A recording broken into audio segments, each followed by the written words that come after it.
റമളാൻ കരീം.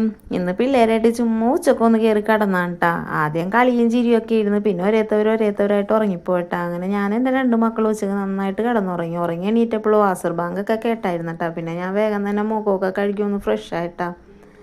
അസർ bank കഴിഞ്ഞല്ലേ, അപ്പം നിസ്കരിക്കാമെന്ന് വിചാരിച്ച് ഞാൻ വേഗം നേരെ ഒളിവെടുക്കാനാണ് കേട്ടാ പുറത്തോട്ട് പോയത്. മുറികളുടെ ഉള്ളിലൊക്കെ ഭയങ്കര ഇരുട്ടായിരുന്നിട്ട് എണീറ്റ് കഴിഞ്ഞപ്പോൾ പിന്നെ പുറത്തോട്ട് ഇറങ്ങിയപ്പോഴല്ലേ കാര്യം മനസ്സിലായത്. നല്ല മഴക്കാറുണ്ടായിരുന്നു കേട്ടാ. മാനം മൂടി നിൽക്കിയിരുന്നു. അത്യാവശ്യം കാറ്റുണ്ടായിരുന്നു. പക്ഷെ മഴയൊന്നും പെയ്യുന്നുണ്ടായിരുന്നില്ല കേട്ടാ. അതുകൊണ്ട് തന്നെ ചൂടിനൊരു കുറവുണ്ടായിരുന്നില്ല. പിന്നെ ഞാൻ വേഗം ഒളിവെടുത്ത് നിസ്കരിക്കാൻ കയറിയിട്ടാ. നിസ്കരിച്ചിറങ്ങിയപ്പോഴേക്കും മിക്ക പണി കഴിഞ്ഞ് വന്നിട്ടുണ്ടായിരുന്നു.